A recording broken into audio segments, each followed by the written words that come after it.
Эд шит. Бодитоор оршин байдгүй гэвэл байдаг.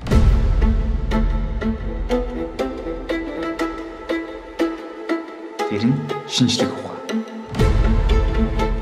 Тэгвэл та яагаад энэ эд шидийн аргыг танин мэдэж, түүнд суралцаж, түүний тусламжтай гайхамшигыг бүтээж болохгүй гэж.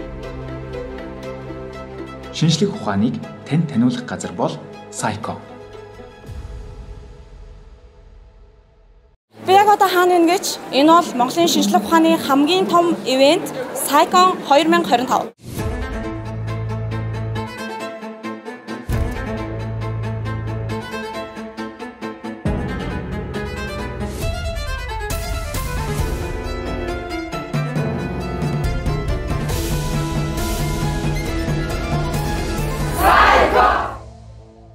За сайн бацгаана уу? Сайкон ивентэд ирсэн сэтгэл ямар байна? Үнэхээр гоё байна. Үнэхээр гоё. За ямар сэтгэлийг яг сонсоё гэж ирсэн бэ? Бүгдийн л. За чиний сэтгэл ямар байна? Ер нь бол гоё л гэдэг шин. Гоё. Өмнө жил ирчихсэн үү? Өмнө жил ирээгүй, өмнө жил ирж амжаагүй. Хамгийн анхныхаа Сайконы ивент үү? Энэний хоёр дахь. Өнөөдрийн ивент бол маш гоё болж байна. За тэгээд ялангуяа нөгөө оюутан залуучууд маш их хамрагдсан байна. Тэгэхээр нөгөө шинжлэх ухаанч байдал бол маш чухал. Тэгэхээр яг тэр талаар ингээд гоё мессеж өгөх гоё ивент болж байна гэж харж байна. Юунд таалагдж байна энэ ивент? Сая дээгүүр үзсэн нотон. Дээгүүр юу байсан бэ? Дээгүүр шинжлэх ухаануудын шинэ юмнууд байсан. Сонирхолтой байна уу? Аха. За Сайкон 2025 хэр болж байна? Гоё болж байна уу? За хамгийн таалагдсан зүйл нь юу байсан бэ?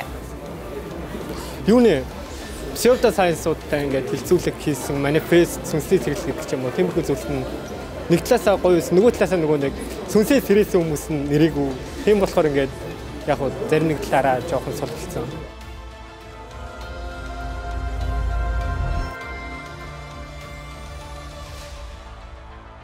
Сайкон маань одоо урд жилдээ зохион байгуулагдаж байна. Тэгээд энэ жил ч гэсэн өнгөрсөн жилүүдээс бүр илүү хүмүүс хамрагдаж байна. Бүр илүү хүмүүс хүсэж, хүлээж, догдолж, зорж ирж оролцдог ийм ивент болсон байна. Тэгээд энэ нэг төрлийн ийм соёл бий болж байна гэж би бол харж байгаа. Шинжлэх ухааныг ингэж сонирхох, тэгээд шинжлэх ухааны хүрээллийн нэг хэсэг болох, тэгээд хүмүүстэй ижил сонирхолтой хүмүүстэйгээ танилцах, бинийг дэмжих ийм соёл болж байна гэж харж байгаа. Оролцогчдод бол бид нэр аль болох яг орчин цагийн шинжлэх ухааны хамгийн хэцүү сэдвүүдийг ингэж сонсоосоо, гэхдээ энгийнээр ойлгоосоо гэдэг ийм зорилтыг тавьж байгаа. Тэгээд энэ жилийн үед бол жоохон хэцүү, хамгийн хэцүү одоо байж бол хамгийн хэцүү сэдв буюу квант байгаа. Гэхдээ одоо эрдэмтд маань бүр гадаадаас зорин ирж оролцож байгаа. Хөтөлбөр маань ер нь бол маш гоё байна. Тэгэхээр хүмүүс одоо квантыг бол одоо ер нь бол жоохон буруугаар псевдо юмнууд ингээд төлөвлөд гарч ирээд квантыг жоохон буруу тал руу ингээд ашиглаадсэн. Энэ ивэнтийн ачаар хүмүүс яг квант гэж яг юу юм гэдгийг бас тодорхой хэмжээгээр ойлгож байгаа хаа гэж бодож байна. За тэгвэл бидний уламжлалт тусан асуулт гэж юу вэ? Апдейт юу байсан бэ? Бид нар өнгөрсөн жил одоо энэ community зориулж юу хийж бүтээсэн бэ гэдгээ сайн ярьсан. Тэгээд бид нар одоо алдартай Карл Сагны Космос гэдэг номыг орчуулан хүргэсэн. Тэгээд бас яг өнгөрсөн жилийн Сайкон дээр амлаж исэн gijwe.com платформо бас яг нээсэн гэдгээ одоо аль биесээр танилцууллаа. Тэгээд бид нар ийм сэтгүүл гаргасан. Нийтдээ хамтраад улирал тутмын шинжлэх ухааны хэлбэршүүлсэн ийм сэтгүүл гаргасан. Энэ гурыг танилцуулсан. FutureCon гэдэг бид дараагийн одоо энэ 100 хийгдэх ийм гадаа ивент, aerospace технологийн ийм наадам маягийн ивент хийх гэж байгаа гэдэгс зарласан. Хүүхдийн баяраар хийхийг хүсэж байгаа. Яг жинхнээсээ ингээд пуужингууд төрөөд онгоцтууд нисээд роботууд ингээ хоорондоо зодтолдох ийм ивент болно гэж харж байгаа. Тэгээ Монголын сансрын технологийн холбоотой хамтарч зохион байгуулж байгаа. Тэгээд за дараагийнх нь болохоор зэрэг бид нэр одоо дэлхийн алдартай шинжлэх ухааны контент креатор Brian Cox-ыг дараа жилийн сайкон дээр авчирнаа гэсэн бас юм амлалтыг өгсөн. Тэгээд чадах чинээгээр хичээнэ.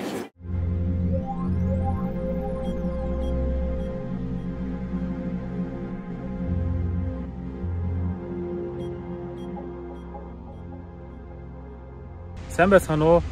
Бэлэг заяа байна. За яг одоо би та бүхэндээ Япон улсын JAXA буюу Японы сансар судлалын холбооны дэргэдээс мэдчилж байна.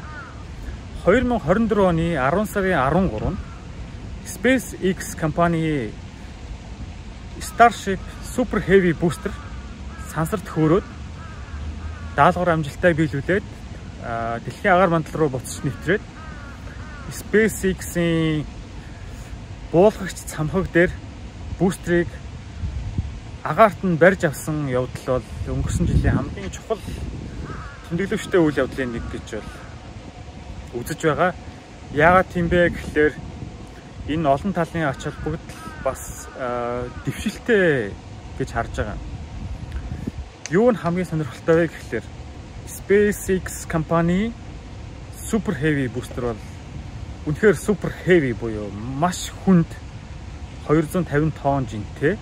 За энэ бол бидний зөвөрлөхөөр дүүрэн хүн ачсан 40 ширхэг том автобустай тэнцэх хэмжээний жинтэй Монгол гэрээс 2 дахин бүдүүн ийм том нисдэг биет байгаа. За ийм авраг хүнд жинтэй биетийг агаарт барьж авсан цамхаг бол SpaceX-ийн хамгийн шинэ том ололт бүтээл нээлт гэж би бол харж байгаамаа.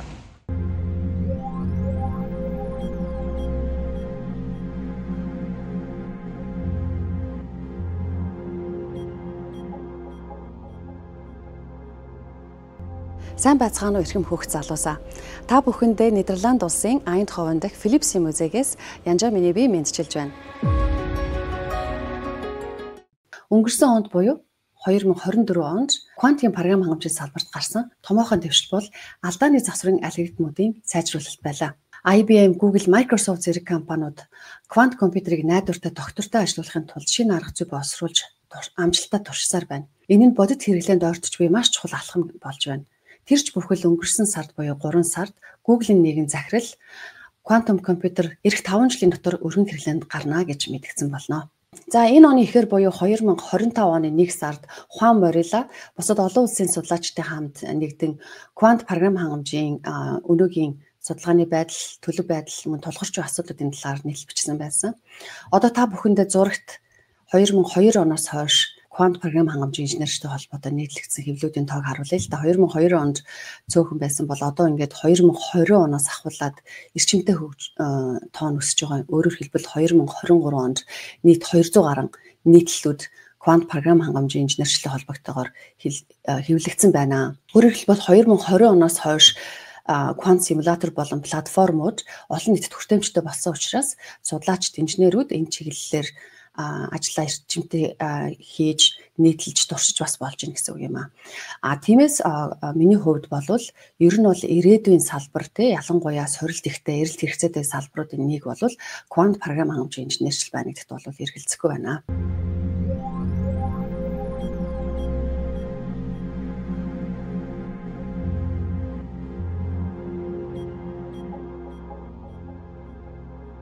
Сайн байцгаана уу? Бүх шинжлэх ухааны сонирхох залуустай энэ өдрийн мэндийг хүргэе. Би Сайконы 3 дахь жилээр зохион байгуулж арга хэмжээнд оролцож байгаадаа баяртай байна.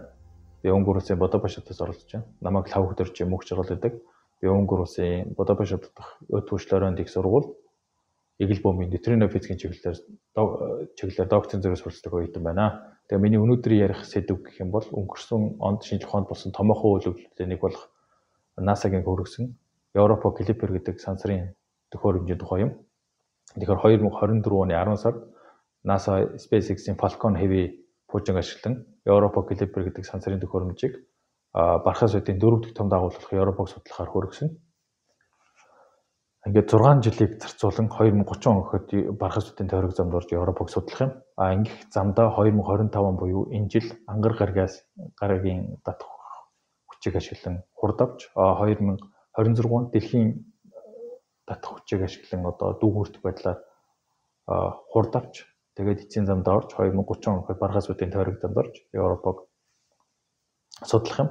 Тэгээд яагаад Европог ер нь судалж байгаа юм бэ гэх юм бол 1979 онд хүргэсэн NASA-гийн хүргэсэн Voyager 1, 2 гэдэг сансрын төхөөрөмж нь болохоор Европогийн зургийг анх удаа аваад мөсөн газар руу бүрдсэн байна гэдгийг олж тогтоосон. Тэгэхээр дэлхийгээс өөр газар мөс ус байна гэдэг бол амьдрал байх боломжтой гэдгийг сэжвэрийг өгч байгаа юм.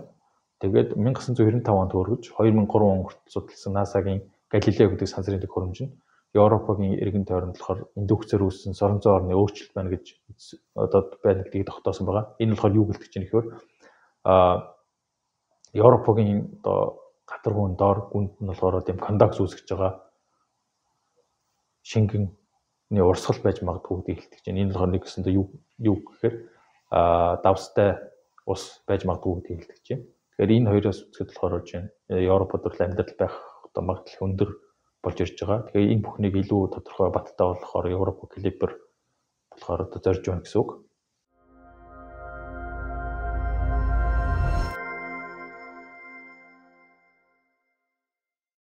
За, Science Cafe-ийн энэ Cycon-д ямар бүтээлүүдээр ямар үзэгчдэд юу хүрэхээр оролцож байна вэ?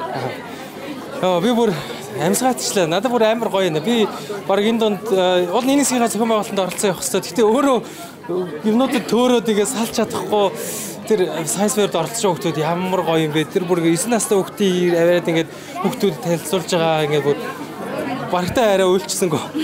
Тэгээд амар гоё санагдчихэв. Бидний зүгээс бол яг л Science Community-ха хийх ёстой үүргээсээ биелүүлэх гэдэг энэ аль болох шинжлэх ухааны гоё түгээх гээл тэр талаараа юу хийж чадах вэ? Чадвархнээ хийж байна. Бидний хувьд болохоор энэ хэсэг дээр болохоор бидний туршилтын ивент гэдэг нэг юм үйлчлэгээ байдаг. Тэрнийхээ маань нэг юм урт ширээ авчирсан сонирхоод ирсэн хүн болгонд шинжлэх ухаанаар танилцуулаад өөрсдөр нь бодуулаад яриулах гоё хэсгүүд явж байна. Тийшээ явсан ингээд дэлгүүр пин одоо нөгөө дуртай хүмүүс чи өөрсдөө мерч их ч юм уу авах хэрэгтэй гэдэг болохоор тэрийг танилцуулж байна. Энд бидний Da Vinci гэдэг хариуцлагын өрөөнд хийж байгаа төслийг танилцуулж явах шиг байна. Том дооны уралдаа мордна гэсэн чинь ер нь гоё зүйлүүд болж явах шиг байна. Туршилтын ивент гэдэг зүйл байгаа. За. 10 жилийн хүүхдүүд ч юм уу эсвэл ингээд нөгөө ангиараа гоё их сургуулаараа юм хийхээр ингээд олдоц зөөтөндөө тэ кино үзэн хоол идэнэ гэдэг ингээд зогсчод идэг штэ. Тэрний оронд манайхаар ирээд туршилт хийгээч. Шинжлэх ухааны нэг ангиараа ирээд 4 багт хуваагдаад 4 шинжлэх ухаанаар 4 өртөөгөр 4 удаа эргээд туршилтууд хийж үзэх юм. Яг энэ ширээн дээр явагдаж байгаа шиг. Тэгээд нэг цагаас цаг 30 минутын хугацаанд дөрвөлжлөн нэг хүүхдийн 29,500-ын такстэй. Тэгээд хүмүүс болохоор яг туршилтын мөнгө туршилтын нэ гэхлээр ингэ жоохон гайхаад байдаг байхгүй. Эхлээд болдсон бах та юу юм бол яад юм бол гэд. Тэгэд ирээд гарахаараа хүмүүсийн хамгийн сэтгэл ханамж өндөртэй амар гоё болчдөг. Тэгээд тэрэн дээр нэмэгдээд бид нэр юм Da Vinci гэдэг хөтөлбөр болгоод нэмсэн байгаа. За. Тэрний үгээр нэг сургуулаас 450-аас дээшээ сурагч туршилтын юмнуудад хамрагдах юм бол бид нэр энэ арга яс, энэ микроскоп, энэ идэрхтэн, энэ бүх ингээд шинжлэх ухааны хичээлд ашиглагддаг хэрэглэлтүүнүүдийг өнгөө өгчөж байгаа.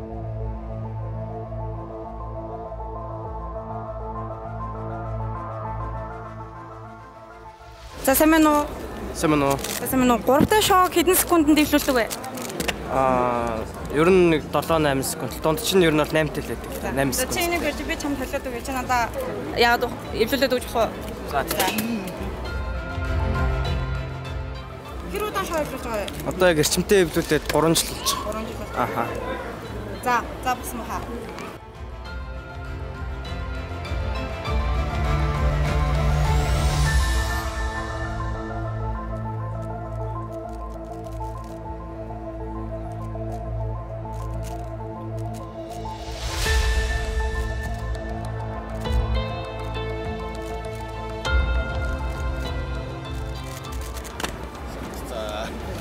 За баярлалаа. Баярлалаа. За.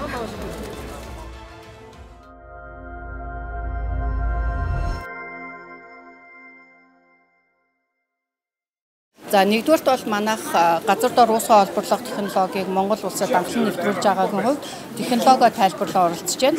За Бадрах Energy компани нь бол Монгол Францаа хамтарсан компани. За Монгол улсад бол 1997 оноос хойш ураны геологи хайгуулын ажлыг хийж гүйцэтгээд энэ оны 1-р сард бол Монгол Улсын засгийн газартаа манай хөрөнгө оруулагч Orano Mining компани бол хөрөнгө оруулалтын гэрээ байгуулсан байгаа. За хайгуулын ажлын үр дүнд нээн илрүүлсэн дулаавал зөвж оо гэсэн энэ хоёр ураны ордоор бид нар олборлох ийм хөрөнгө оруулалтын гэрээ байгуулсан. Тэгэхээр Монгол улсад анхлан нэвтрүүлж байгаа газар дор уусган олборлох гэсэн энэ технологиор манай хамт олон ордуудаа олборлох бэлтгэл ажлуудаа олон жил эхэлж байна. Хөгжлийнхөө туйлд нь хүрсэн нэгэн соёл иргэншил. Бүх асуултын хариултыг хэлж чадах суперкомпьютерийг бүтээжээ. Тэгэд түүнээс асууж л дээ. Амьдралын, ертөнцийн, ер нь энэ бүх зүйлийн утга учир юу юм бэ гэж. Суперкомпьютер үүнийг тооцоолоход 7.5 сая жил хэрэгтэй гэж хариулсан байна. Ингээд тэд хүлээж эхэллээ. 7.5 сая жилийн дараа гариг даяараа бөөн баяр болон тэмдэглэж өнөөх хариултыг сонсохоор цуглацгаав. Гэтэл суперкомпьютер юу гэж хариулсан гэж 42. 42. Энэ Douglas Adams гэж зохиолч байгаа юм л да. Энэ зохиолч яг энэ Hitchhiker's Guide to the Galaxy гэдэг зохиол дээрээ ингэж гарч байгаа. Сая Палмагийн бас тайлбарласан бичлэг явсан та бүхэн харсан бах те. Яг хүн төрлөختөн яг бүх зүйлсийн хариултыг орчлон хорвоогийн хариултыг юу юм бэ гэдэг асуултыг энэ суперкомпьютераас асуусан байна. За яг юу юм бэ гэх те. Орчлон хорвоо юуны тулд оршиж байгаа. Эсвэл хүн төрлөختний яг зорилго юу юм гээд. Тэгсэн чинь нөгөө компьютер нь 7.5 сая жил тооцоолсоор хагаад хүмүүс бүр ингээд догтлоо хүлээгээл одоо ямар хариулт өгөх юм болоо гэсэн чинь 42 гэдэг тоо өгсөн байгаа байхгүй. Инээдтэй юм шиг те. Тэгэнгүүт яг энэ бүхнээс эхлээл түүх эхэлж байгаа юм л та. За сая тайзан дээр юу болоо маш халуухан change my mind боллоо гэж би харлаа. Яг тайзан дээр юу гэсэн талаараа 30 хононд ордвол. Тайзан дээр бол яг хатуу нэг сэдв тогтож авах гэсэн боловч яг нөгөө цаанаас оноос сэдв маань 42 гэдэг тоотой сэдв байсан. Тэгээд энэ 42 гэдэг тооны талаар асар олон өнцгөөс нь эргэцүүлэх гэж оролдлоо. Тэгээд хүмүүст бас таалагдсан болов яасан бол гэхээсээ илүүтэй тодорхой хэмжээний эргэцүүлэл үүсгээд өөр нэг бодол бодох тэр сэдлийн нүгж чадсан бол зорилго маань биелэх юм болов гэж бодож байна. За нөгөө нэг сая юу шууд санаанд орлоо. Jules Verne гэдэг нөө зохиолч байдаг шүү дээ. Jules Verne гэдэг зохиолч насар олон юм шинжлэх ухааны уран зөгнөлт зохиолууд бичдэг байсан. Тэгээ тэр бичснээс нь хоошоо яг сүүл араачийн 30-40 жилд насар олон эрдэмтэд төрөн гарсан байдаг байхгүй. Тэгэхээр тэр нь юунаас болсон бэ гэхээр тэр зохиолуудыг уншаад хүүхдүүдэд мөрөөдөл төрсөн байна шүү дээ. Тэгэхээр яг энэ шинжлэх ухааны арга хэмжээ зохиогдож байгаа нь яг одоо болж байгаа үр дүн гэхээсээ илүүтэй бүр цаашдаа яг энэ арга хэмжээ бөгөөд энэ хүрээлэл энэ үйлдэлээс одоо үр дагавар нь дараагийн олон эрдэмтэд ч юм уу хүүхдүүд мэрэгжил сонголт хийхдээ те магадгүй физикч илүү шинжлэх ухааны олон салбаруудыг сонгоход их тийм одоо чухал нөлөөтэй арга хэмжээ болж ийн гэж өдрөгдөж байна. Хүн төрөлхтөн бол миний бодлоор ямар ч гэсэн утга учиртай орших уу. Тэгвэл бид нар нэгэнд тийм асуулт асуугаад эхэлсэн учраас буцаад арстан ч юм уу шоргоолт ч юм уу тэд нар бол миний бодлоор өөрөөсөө тийм асуулт тавиаг болов гэж бодож байна. Тийм болохоор бид нар яг л байгалийнхаа стик дээр сайхан идэл угаал баагаал үхгээл дараагийнх нь бас тэгэл ингээл одоо байгалийнхаа жамаар л ингээл явж байгаа. Хүн ч гэсэн нэг харахад тэртэй адилхан. Гэхдээ тэрнийхээ хажуугаар бид хин бэ гэдэг бидний амьдрал утга юу юм бэ гэдэг одоо бид асуугаад эхэлсэн. Тэгээд тэрийгэ бодоод эхэлсэн. Нэгэнт л ийм асуулт тавьсан бол одоо бид нар өөрөөсөө утга онох одоо боломжтой орших болсон байх гэж бодож байна.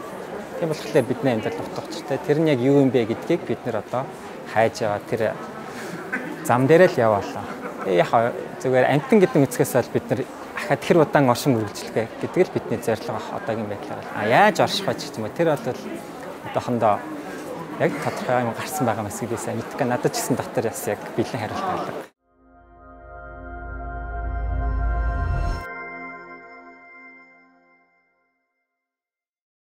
За манай бэлгүүн тогтворонтын маань хувьд бол бүгд найрамдах хятад ард улсаас Сайкон 2025 оны ивэнтийн маань зорин ирж оролцсон илтгэгч нэрээ маань нэг байгаа.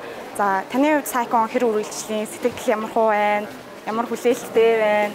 Ер нь айгуу гоё юм. Тэгээд жилд иргэдсэн хүмүүс ихсэж байгаа болохоор гоё юм. Тэгээд дандаа нөгөө нэг шинжлэх ухааны сонирхолтой хүмүүс нэг дор байхаар гоё. Хаанч ч дуртай юм яриа суучмад гоё юм. Амар өндөр байна сэтгэл бол. За тэгвэл та квант физикийг 1 минутанд тайлбарлавал хамгийн энгийнээр одоо ингээл ийм байх нэ гэж тайлбарлавал юу гэж тайлбарлах вэ? Квант физикийг бид нар мэддэг юм шиг мэддэггүй юм л гэж хэлэх байх та. Тэг яг түрүүний өгүүлбэртэй бас адилхан. Юу вэ гэхээр бид нар квант физикийг 125 жил ингээд ашиглаад хэрэглээд агуу сайн мэддэг болсон тий. Маш олон технологиудыг хийж чинь, маш олон лаглаг нээлтүүдийг хийж чинь, квант чип, квант компьютер гэх. Гэхдээ бас нэг асуудал юу гэдэг вэ гэхээр бид нар нэг хамгийн сайн мэддэг атом бол ингээд цөм тэрийг тойрдог электрон ч гэнүү ингээд юмнаас тогтдог гэдэг бид нар мэддэг тийм. Гэтэл яг үндэ тэр цөм яаж үүсдэг бид нар мэддэг байхгүй юу?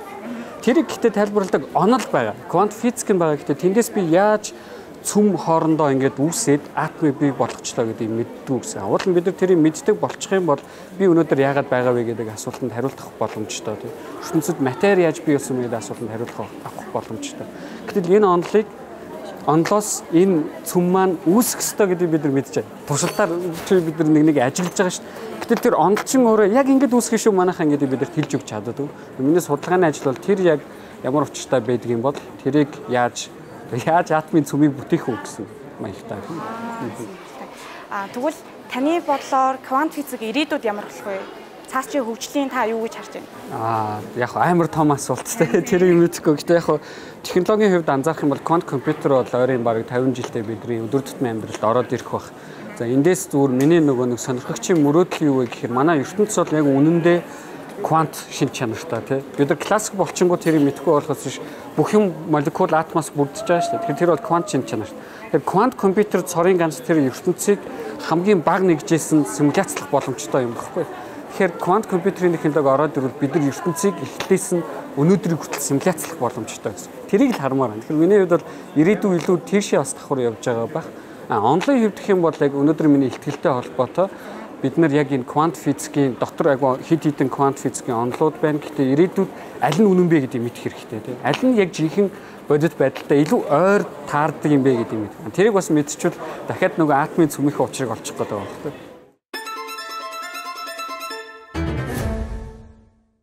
Манай энд харагдаж байгаа бүтээлүүд болохоор Апожи инженеринг гэх нэртэй дунд ангийн хүүхдүүд зориулсан сурагч нарын бүтээлүүд байгаа. За энэ буужингууд болохоор манай сурагч нарын өөрсдөө гараараа хийсэн бүтээлүүд бүгд дэшгээ нисчээд буугаад ирсэн байгаа. Дэше 1 км нисдэг их чадлын буужингууд. Тэгээ буужин энэ гэхээр хөдөлгүүрээс нь эхлээд, хүчнээс нь эхлээд доторх камер, электроник дэд систем, энийг давуу шиг материал fiberglass-аар эхлээд ийм хатуу болтол нь хийх гэдэг ч юм ингээд материал сайенс маш олон төрлийн чадваруудыг ингээд зохицоор сурдаг. Бүтээлүүд нь байна. Тэрнээс гадна тэр цаана механик инженерийн бас хөтөлбөрөөр хүүхдүүд жирийн ундаг дуугаа цахилгаан дуугаа болоод урагдсан байгаа. За энэ хэсгээс бол яг иймэрхүү хүүхдүүдийн бүтээлүүдтэй туршилтуудтай танилцах боломжтой. За энэ хэсэг дээр болохоор манай Апожи сансрын хөтөлбөрийн танилцуулга бүүт байна. За тэгээд энд харагдаж байгаа хоёр буужин болон буужингийн системийн хөтөлбөрүүд болохоор одоо энэ карбон буужин гэхэд 3 км өндөрт нисчихсэн Монголын өндрийн рекордыг эзэмшиж байгаа одоогоор. За тэгээд манай сансрын хөтөлбөр яадаг вэ гэхээр Монгол инженер залуучууд өөрсдийнхөө санаачлагаар буужингуудыг хөгжүүлээд, цойлуурын системийг ялангуяа хөгжүүлээд Монгол улсыг сансарт гарцтай болгох гэх ингээд ажиллаж байгаа. Тэгээд энэс гадна энэ хоёр буужингаас гадна илүү ирээдүйд дараагийн 2 жилдээ бата 6 өөр багасаа томорсон цойлуурын системүүдийг хөгжүүлээд тэрүүгээрээ сансарт гарна. Гэхдээ мэдээж энэ Монгол энэ буужингийн техникийг хөгжүүлэхэд сонирхогч бай мэрэгжлийн холбоодууд, инженер залуучууд ажиллахад хамгийн чухал юм нь аюулгүй байдал. Тэгээд бүгд нэгдсэн зохион байгуулалттайгаар нэг ойлголттойгоор энэ хөгжүүлэлтүүдээ хийхийн тулд манай энэ одоо саяны хөтөлбөрүүдийг хамтд нь явуулж байгаа сонирхчийн буужингийн техникийн холбоо анх үүсгэн байгуулагдсан зорилго нь юм байна. Тэгээд доор нь бол ийм залуучууд ингээд ажиллаж байна. Бид нэр дараагийн төслүүд дээр бас биднийг цэвэр шинжилгээ ухааны бизнес юм биш, шинжилгээ ухааныг хөгжүүлэх зорилготой төслүүд дээр маань маш олон хувь хүмүүс, компаниуд бас оюун тэтгэж хамтарч ажиллах байхаа гэж найдаж байгаа. За сайн байна уу? Клубийнхаа талаар товчхон танилцуулна уу? Сайн байна уу? За манай клуб болохоор Neuroscience клуб байгаа. Тэгээ манай клубын онцлог юм бол Монголын хамгийн анхны Neuroscience клуб гэж байдаг. Тэгээ 2014 онд хамгийн анх нэгдчихсэн. Тэгээ манай клубын зорилго болохоор Neuroscience-ыг оюутан залуучуудад сурталчлах. Тэгээд одоо Neuroscience-ийн талаарх мэдлэгээ сайжруулаад түүнтэй холбоотой одоо судалгаа шинжилгээ хийгээд судалгааны сэтгүүлд хэмжүүлэх тэгээ туршлага бий болох зорилготой үйл ажиллагаа явуулдаг. Энэгээр байгаа хулгамнууд ямар төрлийн хулгамнууд вэ? За энэ төр хулгамнууд болохоор ерөнхийдөө бол бидний түгээмэл судалгаанд ашигладаг амьтад байгаа. За энд болохоор харвэн, энд болохоор балбси гэдэг төрлийн хулгам байгаа. Энд дахин өөр төрлийн хулгам байгаа. Тэгээд энэ нь болохоор үйлдвэрээсээ ялгаатай байдаг. Тэгээд бид нар болохоор судалгаанд ашиглахдаа ерөнхийдөө нэг төрлийн хэмжээлтэй ашигладаг. Тэгээд одоо хулгам болон хархны ялгаа гэдэг юу байдаг вэ гэх юм бол одоо биеийн хэмжээгээр нэгдүгээр талхаатай. За тэгэхээр яадаг вэ гэхээр одоо хархан дээр туршилт хийх юм бол бид нар одоо илүү их эдийн шинжилгээ боломжтой болж өгдөг. Одоо энэ хэд бол химик онцлогоос хамаарат одоо тухайн одоо төрлийн хулгам болгоноос одоо судалгаанд тохируулж өгдөөс хамтдаг.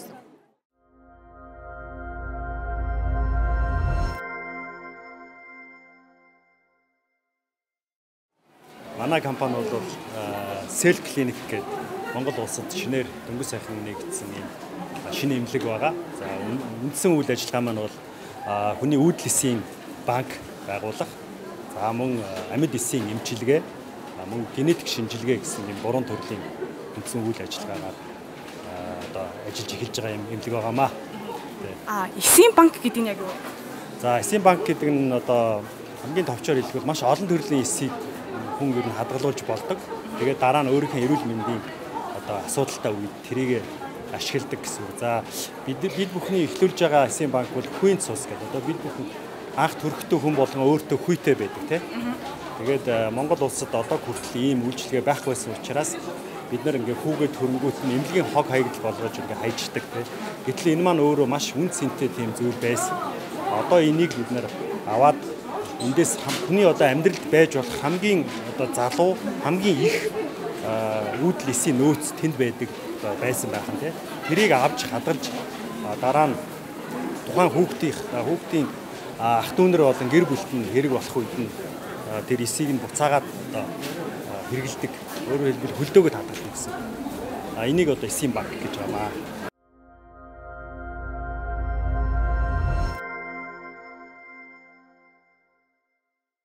За манай гансуух доктор маань өмнө жилийн сайконуудад гадаадаас оролцож исэн бол энэ жил өөрийн биеэр зорин ирж оролцож байгаа. Таны хүлээлтэнд хэрэг хүрж ийн гадаадаас оролцох өөрийнхөө биеэр ирээд оролцох ялгаа нь юу вэ? Тийм тэгээд айгүй сэтгэл өндөр байна. Нэг нэг хэлэхэд ягаад тэгэхээр зэрэг өмнө нөгөө гадаадаас оролцож байгаа нөгөө илтгэлээ бичиж явуулдаг байсан. Тэгээд ямар нэгэн байдлаар нөгөө хүлээлт ерөөсөй байхгүй. Зүгээр л яг л нэг одоо илтгэл тавьж байгаа юм шиг яриад явуулчихдаг байсан бол энэ удаа ирээд уур амьсгал ямар авах болоо ч гэдэг юм уу те. Баг ингээл онгоцон суух мөчөөс л догдолж эхэлж байгаа байхгүй. Тэгээд ийм айгүй өндөр хүлээлттэй байсан. Ингээл за хүмүүс бужигнаад гой хүмүүстэй уулзаад гой илтгэлөө сонсох байхтай гэсэн яг л тэгж явж байна.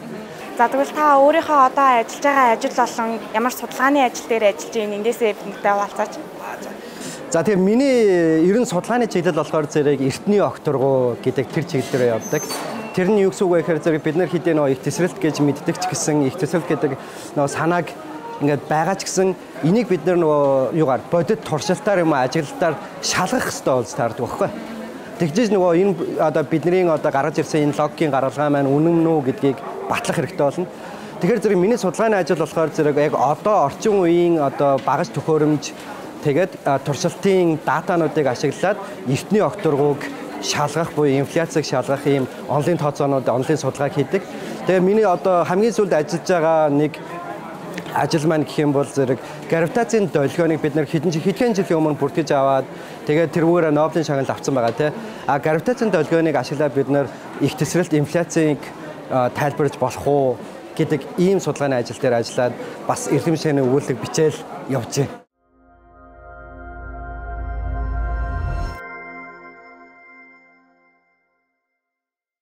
За сая тайзан дээр энх хатагчтай юуны талаар ярилцваа товчхон дурдвал. За бид хоёр квант механик тэгээд квант механикт байдаг энэ суур ойлголтууд entanglement буюу сая нөгөө хилцүүлгийн нэр нь орооцолцсон фотон гэдэг фотонууд гэдэг. Орооцолцсон төлөв гэдэг нь өөрөө ер нь бол хоёр юм квант систем буюу хоёр бөөмийг одоо жишээ нь хоёр фотон ч юм уу хоёр электрон байж болно тийм ээ. Энийг ингээд нэгийг нь нөгөөгөөс хамааралгүйгээр илэрхийлж болохгүйгээр тийм орон зай одоо тийм интерпретац одоо тийм хэлбэрт оруулж байгаа л гэсэн утгатай. Тэгэхээр зэрэг нэгийг нь дангаар нь нөгөөгөөс нь тусад нь салгаж өрөөсө болдог. Салгаж тусад нь тайлбарлаж болохгүй. Тийм квант төлөв гэж үүдэг.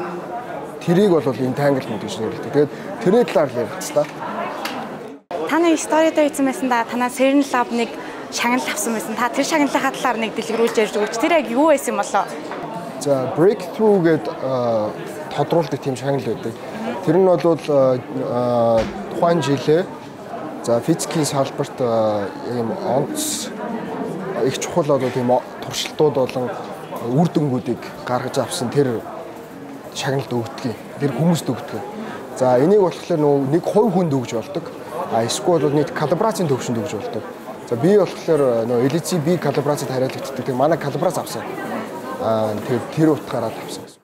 За манай их хотгош маань бол гэж юугийн зөвхөн сайкон гэлтгүй бүхий л ивент дарга хэмжээндүүдэд маш идэвхтэй оролцож залуучууд биднэрт өөрсдийн судалгаа, шинжилгээ, туршлага хуваалцдаг. Тэгээд юун түрүүн танд маш их баярлалаа гэж хэлье. За таны нүдээр сайкон 2025 хэр болж байна? Над бол жил ирэх тусмал улам л гоё болоод байгаа. Бид нар ч бас өөрсдөө суралцж байгаа бох те. Түүнээс гадна энэ сайкон гэдэг маань олон нийт бас мэддэг болсны шинжилтэй. Тэгэхээр аль олон эерэг хүчин зүйл ингээд жил болгон улам амжилттай болж байгааг туслаад дэмжиж байгаа. Тэгвэл инженеэр квант орооцолтон гэж яг юу юм хэлээд байна? Ер нь квант орооцолтон гэдэг бол эхлээд квант бөөм гэж юу юм бэ те? Ердийн бөөмөөс ямар ялгаатай юм бэ гэхээр бүх боломжтой төлөвүүд дээр нэгэн зэрэг оршин гэсэн үг. Одоо жишээ нь хайрцагын дотор нэг бөмбөг хийгээ сэгсэрж ягаад хаана байгааг нь мэдэхгүй шүү дээ. Гэхдээ онгойлгол ямар нэг санамсаргүй байдалд байна те. Гэхдээ онгойлгохоос нааш бол хаана байгааг нь мэдэхгүй ч гэсэн хаа нэгтээ тодорхой байдалд байгаа нь тодорхой тийм үү? А квант бөмбөгийг сэгсэрж ягаад тавьбал бүх боломжтой төлөвүүд дээр нэгэн зэрэг байж байгаа байхгүй. Зөвхөн тодорхой байдалд биш. Харан хартал бүх газар байж чинь тэр бүх боломжоос аль нэгийг л бид нэг ажиглалаа гэдгээр ялгаатай. Тэгэхээр ийм квант бөөмсийг нийлүүлж ягаад нэг ийм том квант төлөв бий болгоё тийм ээ. Тэр үйлдэл маань квант орооцолтон гэсэн үг. Салгаж ойлгож болохгүй бүгдээрээ нийлээд нэг төлөвийг бий болгоцсон. Тэгэхээр орооцолтсон квант төвшөндөө. Тэгээд салгаж ойлгож болохгүй учраас ингээд нийлмэл нэг төлөв болсныг л орооцолтсон гэдэг байна. Бас түрүүн нэг Эйнштейний хар дарсан зүү тэгээд яриадсэн шүү дээ. Тэр яг юу вэ? Яг энэ орооцолтонтой холбоотой. Жишээ нь ингээд нэг электрон ч өөр гэсэн чиглэлтэй бөөм багхгүй юу? Нэг электроныг аваад нэг зүг сонгочээ те. Тэгээд дахиад нэг яг эсрэг зүгт байлгаж хагаад тэр хоёрын нийлбэр нь эсрэг учраас тэг болж штэ. А тэгэнгүүт тус бүрдээ хаашаа чиглэж байгаа нь мэдэгдэхгүй. Бүх боломжит чиглэл дээр нэгэн зэрэг оршдог шүү дээ. Тэнгүүтээ тэр хоёрыг ажиглахгүй чиглэлийг харахгүй байжгаар маш хол аваач чинь те. Одоо өөр галактик ч юм аваач чи тийм ээ. Тэгээд нэгийг харангуут нөгөөх нь яг эсрэг чиглэж явах хэрэгтэй байхгүй. Гэхдээ эн чинь гэрлийн мэдээлэл амжихааргүй хугацаанд тэнд байгаа бөөм яаж энэ бөөмийг толгой чиглэлд байсан учраас эсрэг чиглэлийг сонгож чадж байгаа юм байна гэдэг нь маш сонин гэрлийн хувьдаа мэдээлэл дамждаг гэдэг хуулийг зөрчиж байгаа юм шиг ийм асуудал болохгүй. Тэгээд Эйнштейн бол spooky action at a distance буюу хүн цочролтон тийм үзэгдлээ гэж хэлсэн. Тэрнтэй холбож хар даасан зүйл гэсэн юм болоо та. За. Их сонирхолтой сонсогдож байна. За, таны хувьд дараа жилийн сайконыг ямар байгаасаа гэж бодож байна? Сайкон 2026-г. Одоо нэг жилийн хугацаанд мэдээж шинжилгээ ухаанд дахиад маш их том нээлтүүд болно. Бидний төсөөлшгүй ийм нээлтүүд болох ба тэр бүрийг тухайн салбарт ажиллаж байгаа манай эрдэмтэд олж одоо уншиж танилцж байгаа шүү дээ. Тэр мэдлэгээсээ ирж хуваалцдаг ийм ивент болж байна л да. Тэгэхээр дараа жил бол мэдээж энэ явагдах бах. Тэгээд сонирхож байгаа хүмүүсийн тоо нэмэгдэх байх гэж бодож байна. Тэгээд шин нээлтүүд ирэх тусам манай Сайконы ивент маань үйл ажиллагаа нь улам л өргөн болох байна.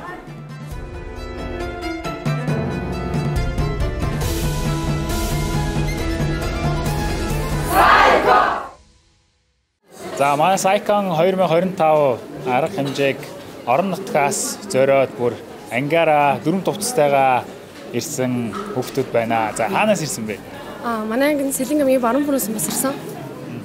Тэгээ анги бүрэлдэхүүнээрээ ингээд ангийнхаа багшийн тусламжтай зөвлөмжтэйгээр ингээд ангаараа оролцох гээд ирсэн байгаа. Яг ангаараа бүр санал нэгдээд бидэд өмнө юусэн мэддэггүйс аахгүй ингээд Сайко энтергээд тэгээ ингээд манай ангийн багш маань ингээд бид нарт одоо ингээд хаврын үйлчлэл ингээд болтгоо гэх тэгээ бидэд шинжлэх ухаан гэж яг юу байгаа юм болоо гэд бүгд юусэн ямарч мэдлэггүй ирсэн. Тэгээ ингээд ирсэн чи ингээд юусоо төсөөснөөс бүр амар гоёсон. Тэгээ ингээд дараа жил ч гэсэн ингээд анги хамтлагаараа ирнэ гэсэн тийм зорилготой байгаа. Шинжлэх ухаан гэж юу чамд юу төсөөлөгдөж ийсэн. Тэгээд өнөөдөр эндээс гарахтаа чи яг одоо юу бодож байна? Бидний үеийн хүүхдүүд нэг шинжлэх ухааны талаар амар мэдлэгтэй юм лээ. Тэгээ би тэд жоохон хоцорч байгаагаас ойлгосон.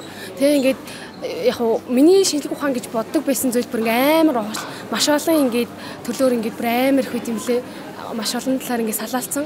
Тэр бүхнийг ингээд судлахад бас айгүйх цаг хугацаа ордог юм байна гэдгийг мэдсэн. Танай одоо хэдвэр ингээд байна? Манай 10 дугаар анги. Одоо мэрэгжил төлөвлөлт карьерийн сонголтуудаа хийж эхэлсэн үү? Хийгээд одоо ингээд сонгоноороо ингээд өөрөөсийнхаа мэржлийн даван хичээлээ сонгоод тэрнгээрээ суралцж байгаа. Маа ивентэд яг бүр ингээд ангаараа ирсэн орон нутгаас ийм ололлоо ирсэн тохиолдол анхны удаагийнх. Тэгээд бид нар бас айгүй гайхаж, бэлгшээж хүлээж авч байна. Ангийн багштай бас холбоотой болов уу гэж бодлоо. Та энэ мэдээллийг хаанаас аваад яаж энэ хүмүүсийг ишээ учирсан бэ? Би угаасаа танай пэйжийг анхнаас нь дагдаг байсан л да. Тэгээд угаасаа өөрөө нөгөө нэг байгалийн ухааны багш. Тэгээд тийм учраас шинжлэх ухаан ч гэсэн маш дуртай. Тэгээд хүүхдүүдэд ингээд сэтэлжүүлээ. Тэгээд шинжлэх ухаан гэж ямар юм байдгийг үзүүлээ. За тэгээд энэчнээс шинжлэх ухаанаас цаашаага хөгжиг. Тэгээд өөрийнх нь үеийн хүүхдүүд ямар төвшөнд байгааг харуулъя гэж бодлоо. Тэгээд ангийнхандаа хийсэн чинь манай ангийнхаа айгу тийм дуртай хүлээж аваа. Тэгээд эцэг их уурлаа хийгээл өрөөсөө тэгээд гарыг өрөөсөө үзээгээл тэгээд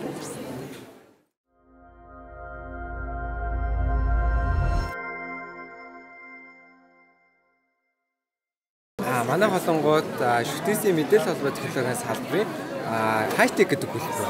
Хэлбэрийн үйл ажиллагааны электроникийн одоо сурагчдын болгоод бүтээлүүдийг одоо өнөөдөр авчирч танилцуулаад дээрээс нь электроник болон хиймэл оюун ухааны одоо мэргэжлийг танилцуулах зорилгоор тавьсан байна. За эхнээс нь та хэд ингээд хараа явах юм бол эндээс ингээд 3D гар байгаа. Энэ дээр одоо 3D гар ингээд одоо Bluetooth модуль ашиглан механикээр ингээд үдирддэг. За би одоо чинь та хэд үзүүлээ.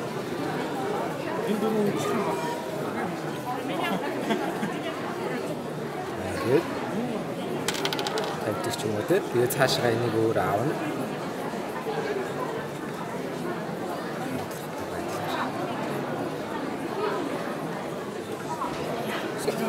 Таваад. Яг буцаад яг өөрийн ингээд таны үеийг өдөрч байгаа чиглэл дээр ингээд аваад шүү. Тэгээд Bluetooth модуль ашиглан байдаг.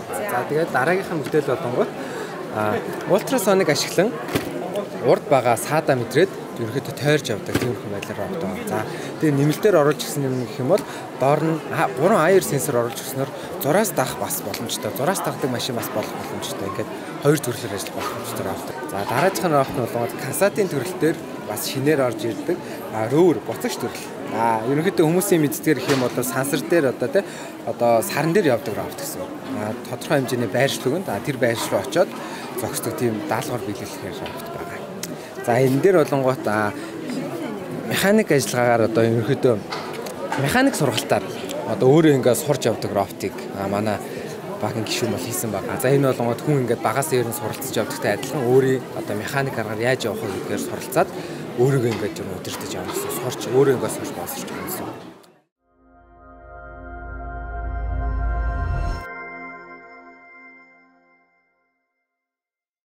За сайн байцгаана уу? Аян Store маань 20 дахь жилдээ Cycon event дээр хамтарч ажиллаж байна. Бидний хувьд болохоор Apple болон Samsung, Xiaomi-ийн бүтээгдэхүүнүүдийг борлуулдаг. Бид эдгээр нөгөө ураа үг маань болохоор Letterby Light гэдэг үг гэдэг. Мэрэгэн ухааны түгээхэд ашигладаг зөвлөл. Энэ нь нөгөө Cycon event-ийн маань шилэг ухаанаар гэрэлтүүлээ гэдэгтэй өнөхөр нийцдэг. Тийм учраас бид болохоор хүүхдүүдийг болохоор илүү нөгөө дэмжих үүднээс Science Fair уралдааныхаа болохоор 3 байрны ялагчид нь болохоор бүтээгдэхүүнээрээ дэмжин оролцож байгаа. Тэгээд одоо ийм олон шилэг ухаантай хүүхдүүд цугларч байгаа явдал том баяртай байна бидний зүгээс. Хамгийн онцлог бүтээлээ бид нартэй танилцуулаач.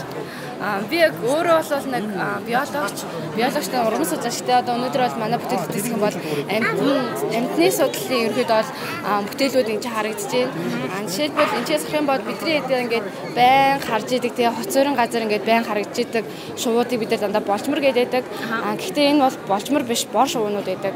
Болчмор, бор шувуу гэдэг хоёулаа өөр шувуунууд тийм. Болчмор нь ихэвчлэн хээрийн бүс нутагт бол байдаг бол бор шувуунууд яг хоцорын газар сууршилтай байдаг. Тэрүүгээрээ илүү ялгаатай. Тэгээ бор шувуу нь болохоор ингээд толгой хэсгийн үд нь болохоор ийм бор өнгийн үдтэй. Болчмор нь болохоор арай ийм сааралтай өнгөтэй. Эмэгтэй болчмор нь болохоор нүднийхээ хоошоо ингээд үднүүд нь ингээд цагаан үүдтэй бас ингээ өөр ялгаатай байдаг. Тэгээ ерөнхийдөө бол болчмор нь бол яг хээрэд байдаг. Бидний харж заншсан энэ шувуу бол яг бор шувуу юм шүү гэдгээр бас хүмүүс. За Erxis Academy-ийн хувьд бол ерөнхийдөө 4 төрлийн сургалтыг явуулдаг байгаа. Өнөөдөр бол тэр дундаа фронт-энд хөгжүүлэгч болон UI UX дизайн гэсэн 2 төрлийн мэргэжлэр тэтгэлэг зарласан байгаа. За ерөнхийдөө бол энэ байгаа бүх хүүхдүүдээс сонгон шалралт хийгээд ердөө 10 хүүхдэд 10% төлбөрийн өнгөтэйг олгоод за цаашлаад одоо 23 сая долларын үнэтэй олон улсын технологийн компанид ажлын байранд авах ийм боломжийг бол бид нар олгож байгаа. Тийм байгаа.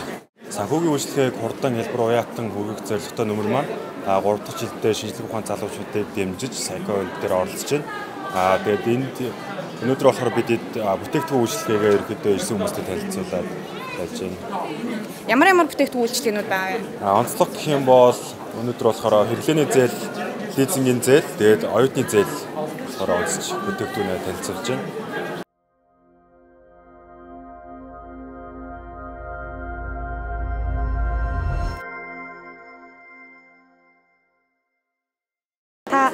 Квант технологи, квант криптограф гэж ярьсан. Та нэг гоё энгийнээр товчноор тайлбарлавал юу гэж тайлбарлах вэ? Яг квант технологи маань бол яг шууд утгаараа квант компьютерийн ер нь л одоо нэг хэсэгтэй квант компьютерийг ярьж байгаа бид нар бас квант алгоритм гэж энд орж ирнэ. За тэгээд энэ квант компьютер бол одоо нэлийн хурдтай хөгжөөд одоо бид нар яг нэг квант компьютер маань туршилтаас хэрэглээр шилжчихсэн үед ирээд байна л да. Одоо 1000 кубиттэй квант компьютер одоо хэрэглээнд гараад хүмүүс одоо түүнийг одоо квант платформ ашиглаад хэрэглэх боломжтой болж байна тийм. Тэгээ улс орнуудын яг шинжлэх ухааны технологийн хөгжил бол яг квант технологитой холбогдоод байна.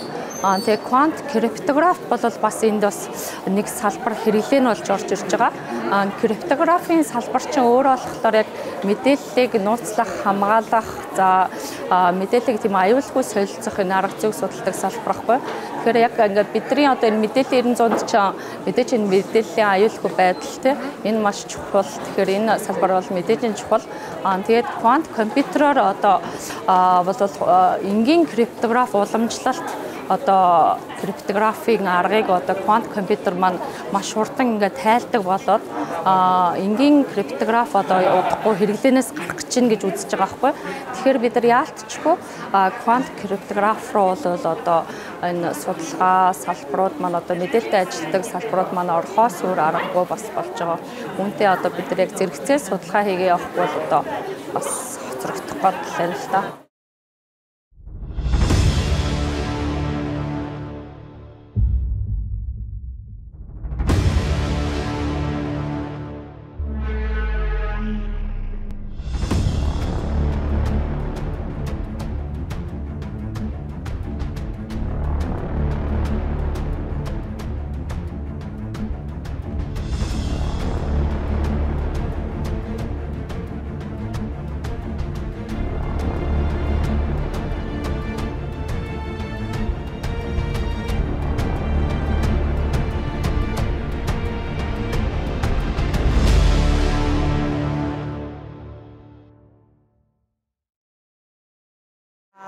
Та сая Гандамуур багштай тайзан дээр юуны тухай ярилцваа? Товч хураангуу ярил.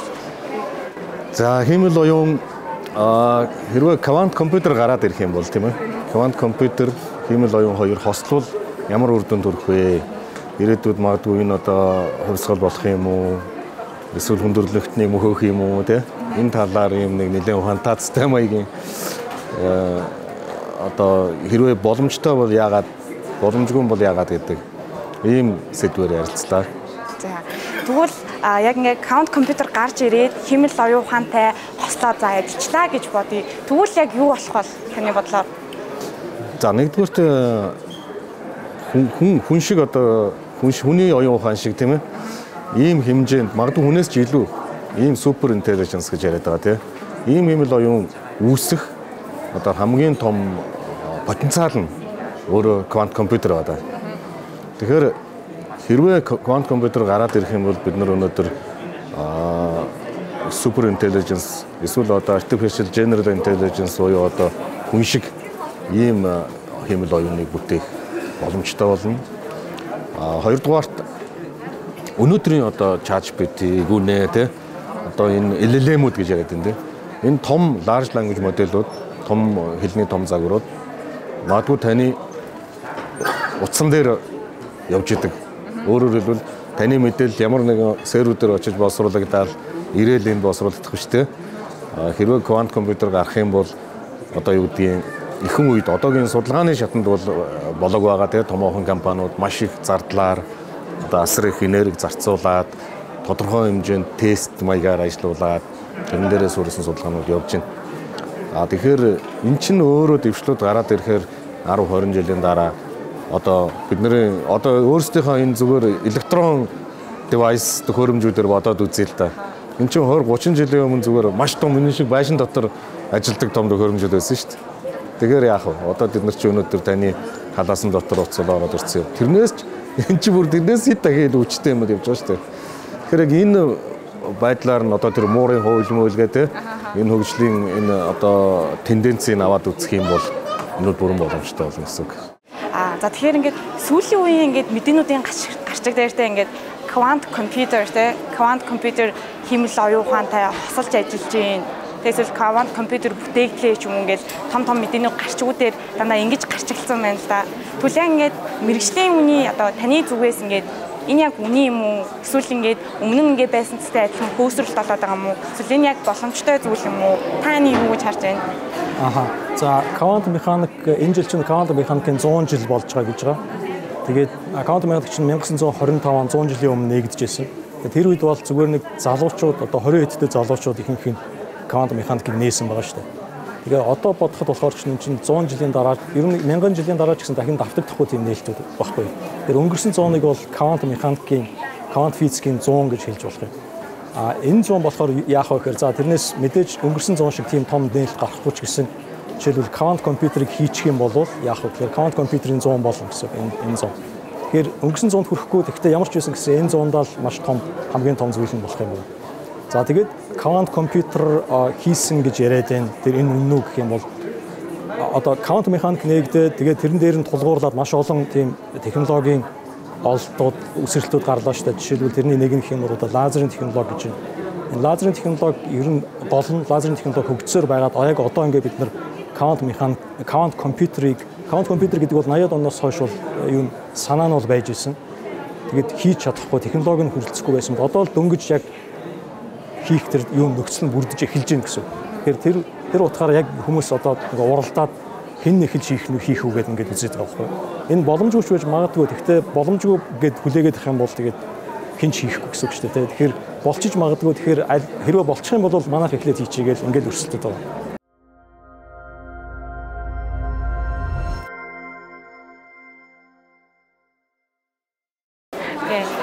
Та тайзан дээр сая яг юу ирсэн бэ? Гений инженерчлэл, молекул гэж яг юу юм бэ? Яг инженеэр ингээ хүмүүс тайлбарлах юм бол ерөөхдөө илтгэлийн сэдэв маань болохоор удамшлыг хянж амьдралыг хаагдах нэгэд сэдэв байгаа. Тэгэхээр яг сэдвийн агуулгаараа харахад бол удамшил гэдэг маань бол яг өнөөдрийг хүртэлч гэдэг юм уу те яг одоо CRISPR технологи гэдэг одоо ген шилжүүлдэг, ген эдит хийдэг технологи байгаа л да яг одоо молекул биологийн чиглэлийн хамгийн сүүлийн үеийн аргачлал гэсэн.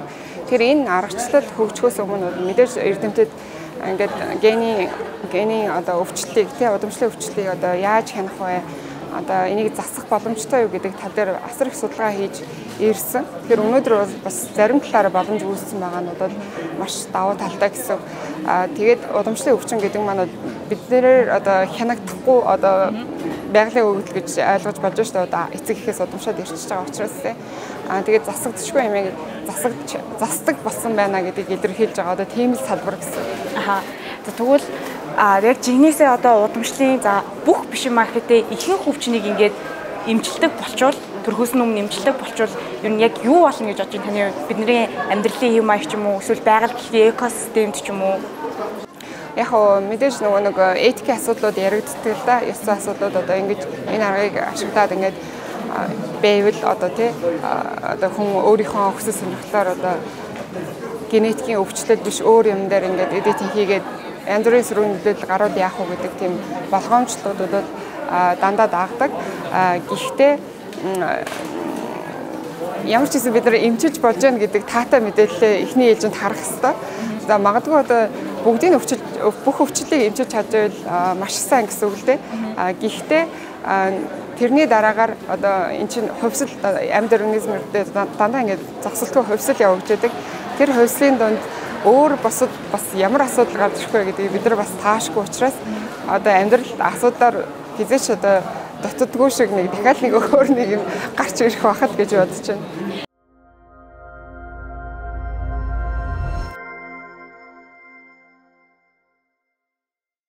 Жижигвэгийн зүгээс гаргаж буй хамгийн анхны шинжлэх ухааны сэтгүүл дээр ажилласан редакторын гишүүнтэй уулзахад бэлэн болсон байна.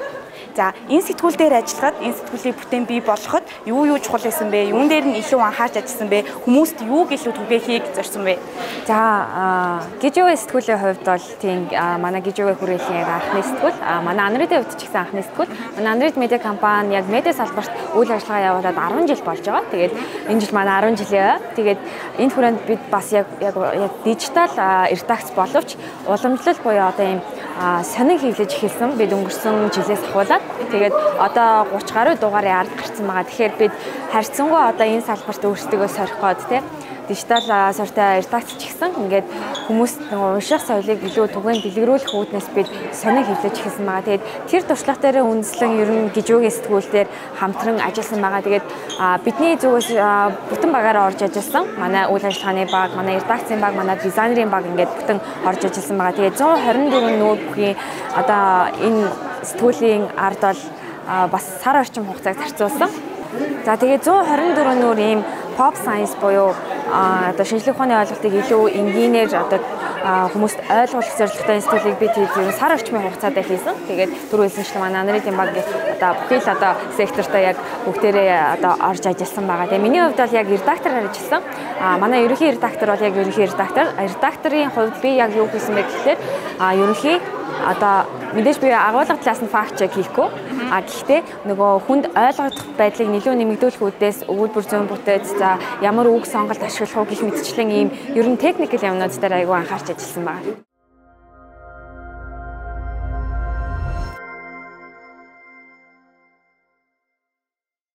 Дөнгөж одоо таны ихтгэлдээртэй ингээд эсвэл танай компани хувьд ч юм уу те ингээд Монголд анх удаага эсийн банк тэр тусмаа эсийн эмчилгээ гэдэг зүйлийг оруулж ирж байгаа. Тэмүүт энэ одоо хийж байгаа үйл нь байтугай хиллэг нь ингээд үг хиллэг нь хүртэл айгүй шинэ зүйл болж байгаа байхгүй. Тэнгүү та энийг айгүй гоё энгийнээр тайлбарлал юу гэж тайлбарлах вэ хүмүүс? Ер нь бол хамгийн энгийнээр тайлбарлал юм учиртай. Хүний бие их олон төрлийн олон тооны эсээс тогтно. Ингэнгүүт өвчин эмгийг маань өөрөө хамгийн анх эсийн төвшин гэмтэл гардаг. Эсийн төвшөндөө эхэлдэг. Тийм учраас энийг засах арга зам нь өөрөө эсэл байх хэрэгтэй. Гэхдээ мэдээж хэрэг ангаахын одоо нөгөө уламжлалт айгуу тийм тогтцтой олон тооны сайн амжилгаанууд их олон бий. Гэхдээ энүүгээр шийдэгддэггүй өвчнүүд гэж байдаг. Тэгэхээр энэ арга зам нь мухардсан байгаа эдгээр өвчнүүд дээр эсийн эмчилгээг оруулж ирэх юм зорилготойгоор ингээ хоёр найзтайгаа нийлээд хамгийн анхын эсийн эмчилгээний ямлаг эсийн банкыг байгуулсан. Эсийн банкыг байгуулсан явуулдаг зорилго нь юу юм бэ гэхээр эсийн эмчилгээ хийх гэдэг тэгэнгүүт хадгалах хэрэгтэй болно. Ингээд энэ хадгалалттайгаа холбоотой ямар ч исэн хадгалдаг банк нь хамт байхгүй бол энэ мань дутуу байх юм байна гэдэг. Ингээд энэ банкыг агуулсан байгаа. За тэгвэл одоо эсэм за ямар тач өөрийнхөө эсүүдийг нэг банкн дотор хадгалах юм байна. Тэгвэл яг ямар процессор миний эсийг тэр банкн дотор хадгалаад байна? Тэгэхээр ямар процессор хадгалах вэ гэхээр ерөөсөө их амархан. За одоо жишээлбэл чиний арьсны эсийг хадгалахаар болъё. За чиний арьсны эсийг хадгалахаар болох юм бол яах вэ гэхээр чиний арьсны эсийг эхлээд авчих юм. Одоо жишээлбэл чихний ардлаас ч юм уу тий. Нэг жохон хэсгийг авчихна. Тэр жохон хэсгийг ингээд нэг нэгээр нь эсүүдийн нэг нэгээр нь салгана.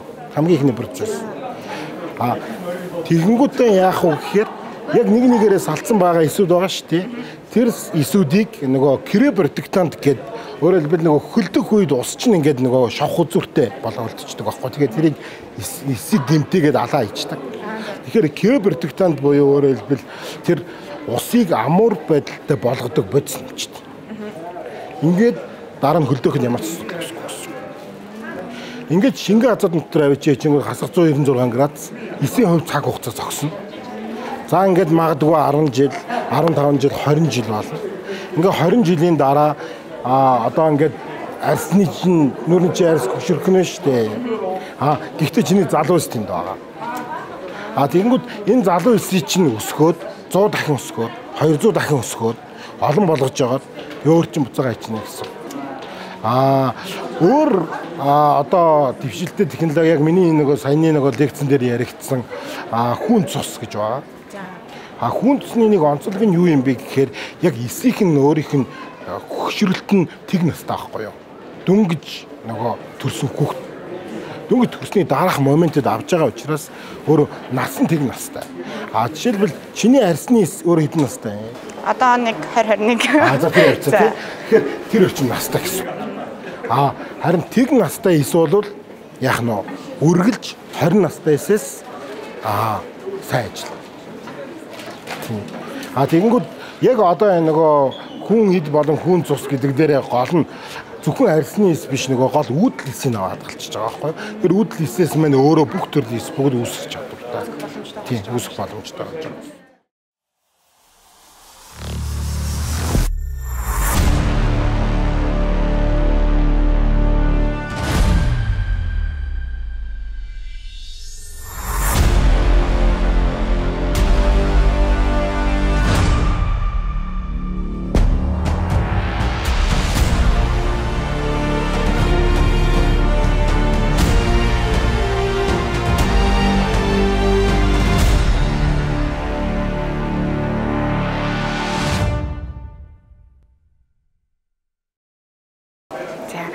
Тэгвэл та тайзан дээр юу ярива? Хураангуулаад битэдтэй хуваалцвал.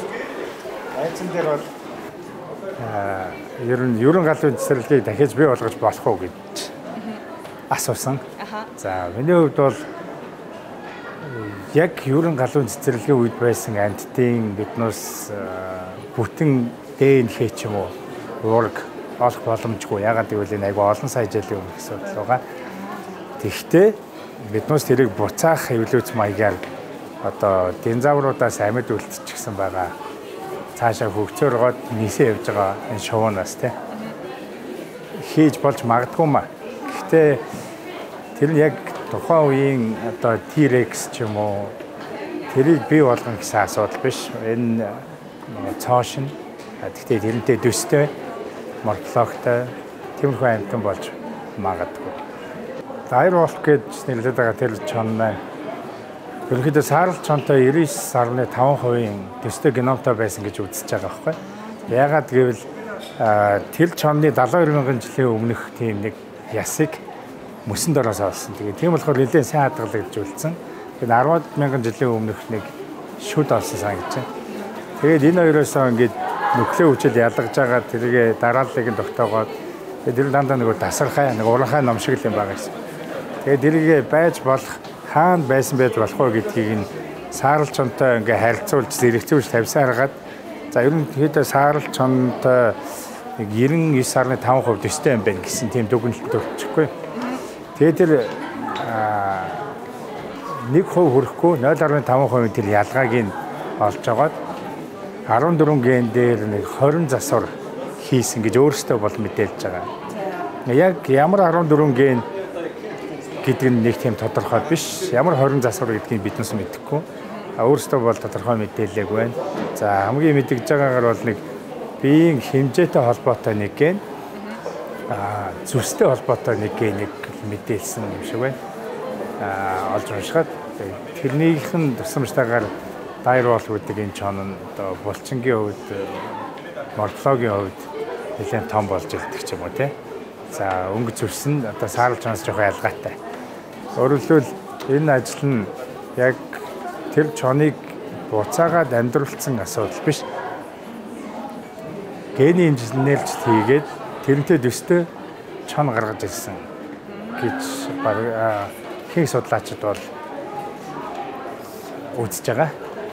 За тэгвэл таны яриандаа дурдсан гений инженерчлэл гэж юу яг юу хэлээд байна? Таны гоё ингээд үзэгчтэй айгүй энгийнээр ойлгоход хэлбэраар нэг тайлбарлаж өгөөч. Хамгийн энгийнээр ер нь бол одоо хүний бие, за хүний хувьд аваад үзээ л да. Ер нь ч биологийн бүх төрсөн хувьд яг тухайн биологийн төрсийн одоо зан төрх, гадаад харагдах байдал, үндсэн одоо тэр бодгалын одоо жишээлх юм бол зарим хүн өндөр байдаг, зарим хүн намхан байдаг гэдэг тэр харагдаж байгаа альбер төр хэдэн сонш үндсэн тэр бодгалынх нь бүх мэдээлэл ген дээр байдаг. Тэгээ тэр байгаа тэр ген дээр байгаа мэдээллийг л ямар нэгэн байдлаар уулбарладаг, ашигладаг, тэгээ тэрийг нь алдаатай байх юм бол засдаг. Эсвэл одоо нэг бодгалыг ашиглаад тэрнтэй хамгийн ойрхон байгаа төрөл зүйл, жишээл устдсан төрөл зүйлийг эргэж сэргээхийн тулд энэ ген инженерчлэлийн аргуудаас хэрэглэгддэг.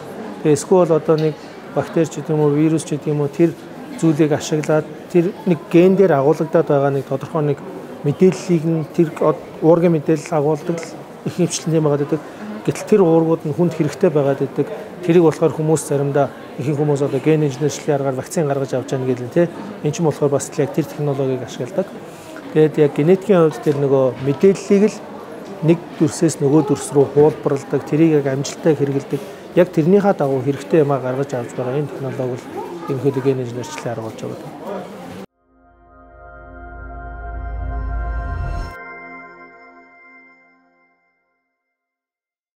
Цацрагийн хэмжээг зөв тогтоосноор тэрийг бол маш их олон зүйлд хэрэгжилж болно.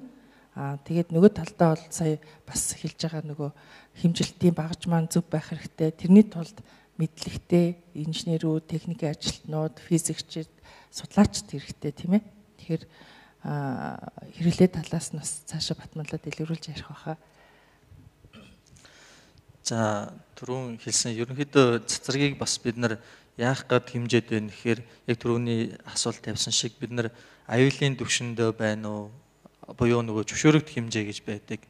Одоо юу гэдэг Монгол улс бол нөгөө олон улсын атом энерги агентлагт аль биесээр нэгдэж орсон байдаг.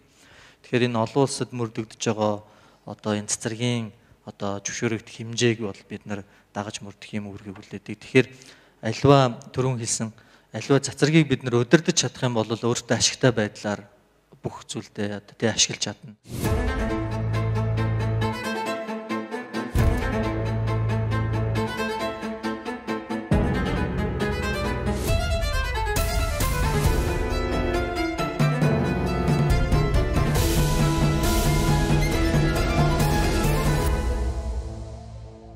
За сайн байна уу? Бүтээлээ танилцуулна уу?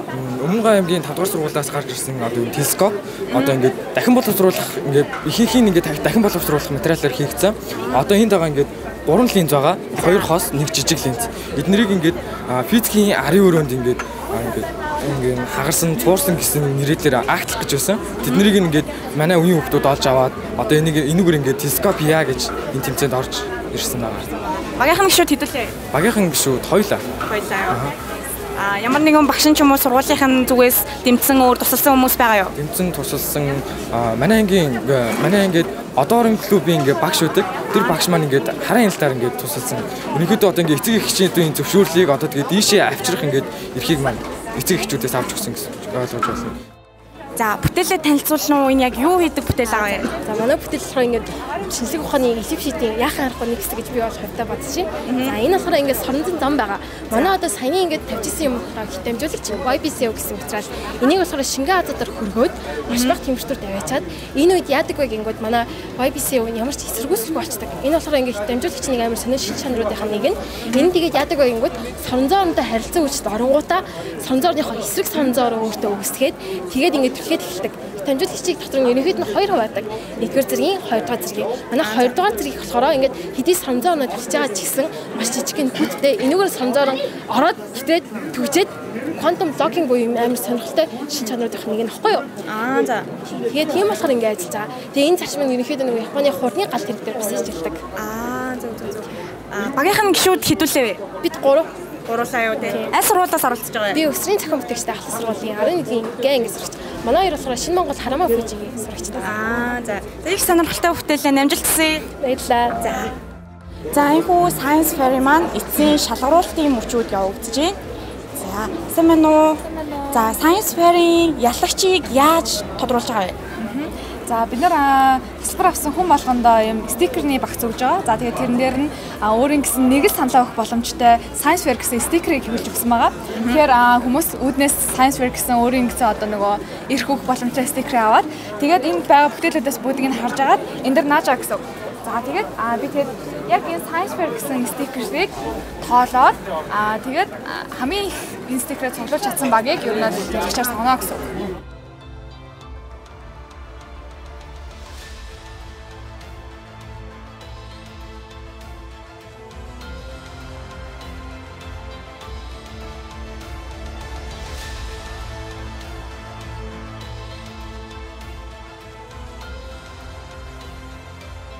Энэхүү бүтэн өдрийн турш үргэлжлсэн Сайкон 2025 оны ивент маань энэ хүрээд өндөрлөж байна. Эх жилийн Сайкон 2026-гаар дахин уулзцгаая.